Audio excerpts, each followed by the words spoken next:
photo qui est parue dans tous les quotidiens, ou presque, cette semaine, le lendemain de la réélection du président Clinton.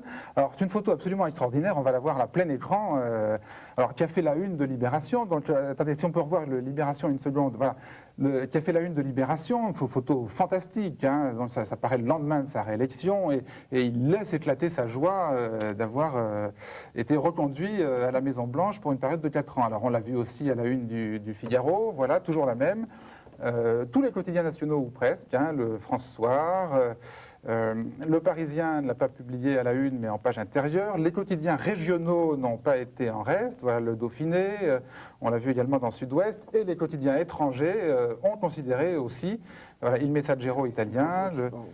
Hein, pardon ? Il y en a un qui est dans l'autre sens. Oui, il y en a un qui est dans l'autre sens. Oui, voilà. Les quotidiens étrangers, voilà, Il Messaggero italien, l'Independent anglais, tous vraiment unanimement ont considéré que c'était la photo qui résumait le mieux la joie de Clinton à ce moment-là. Et c'est vrai qu'il est rare d'avoir une photo qui emprisonne comme ça un instant d'actualité, un instant de bonheur. Mais alors, Il surjoue un peu.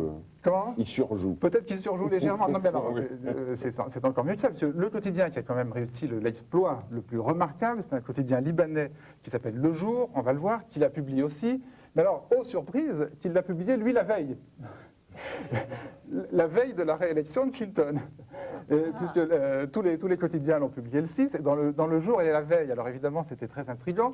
Et la clé du mystère, c'est qu'il s'agit d'une photo de l'agence Reuters, et qui a été prise non pas au moment de la réélection de Clinton, mais 2 jours avant, à l'université de... Donc quand je disais qu'il surjouait, je trouvais que j'étais dans le vrai.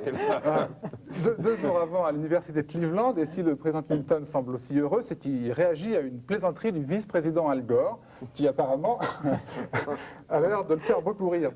Alors, dans les journaux, ça n'a pas été vraiment mensonger, puisqu'aucune légende ne disait ouvertement que cette photo avait été prise le soir de la réélection, mais aucune légende ne disait non plus le contraire. On est toujours sur le même sujet. Alors,